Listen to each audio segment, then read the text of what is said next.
buddy. Woohoo! On the spinner. Right there. Nice. Right there. There's the Uncle Larry spinner. When a lot of people think about Uncle Larry spinners, they think about kokanee fishing because, you know, for the past 25, 30 years, it has been the #1 kokanee bait in Northern California. But these spinners also work for trout. Now, when you're fishing it for kokanee, you want to tip both hooks with corn. But when you're fishing it for trout, you can certainly fish it naked.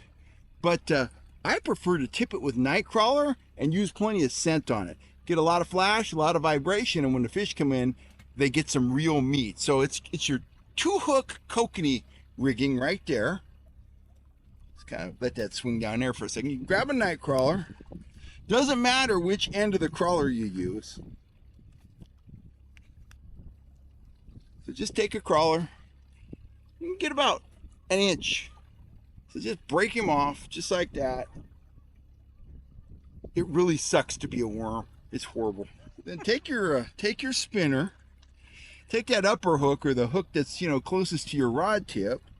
Pass it right through the tip of the worm, like that, just like that. Then take your second hook, put a little kink in the worm, and then just pass it through the worm, like so. So you got something that looks like that. Now he's bent. Yeah, that worm's gonna roll and spin. The spinner blade's gonna roll and spin. And the final thing you want to do, take your scent. I prefer my trigger scent.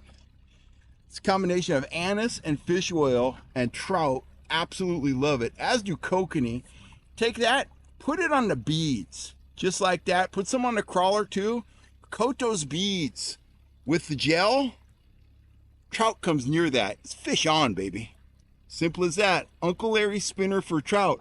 And I'm fishing this up top. I just got a little trolling weight on there, and I'm top lining it back probably 175 feet, something like that. It's kind of our drag line back there.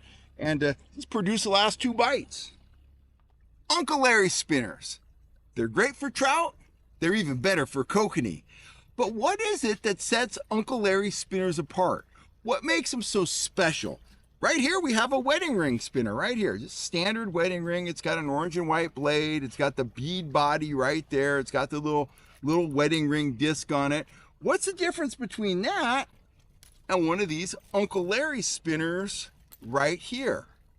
See the beads there? Got them all wrapped around my pool floaty. Here's the fundamental difference. The wedding rings and a lot of the other snelled spinners on the market, they're mass produced.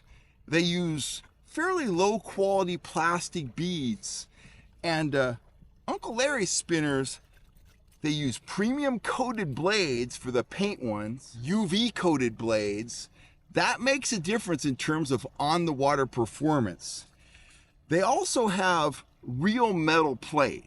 The gold blades are 24 karat plate. The copper blades are real copper plate, clear coated. Using real metal makes any lure, I don't care if it's a spoon or a dodger or whatever, it's a superior, it offers superior performance if it's the real metal. 24K gold will almost always outperform brass for whatever reason. It's like the fish know. Now when we look at the beads on Uncle Larry spinners, look at them. They're multicolor beads in a lot of cases. They incorporate UV beads, glow beads.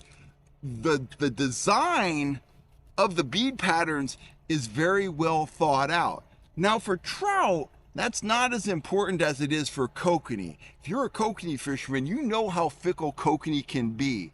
And it's the color combinations, the dual colored beads, the UV, the integration of glow beads that really make the difference and make Uncle Larry spinners one cut above just about every other spinner on the market. So if you want to catch a maximum number of kokanee and you also want to catch some trout, I suggest you get your hands on some Uncle Larry spinners.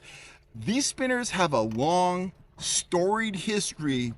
For a couple decades, they were the #1 kokanee lure in Northern California and Southern Oregon.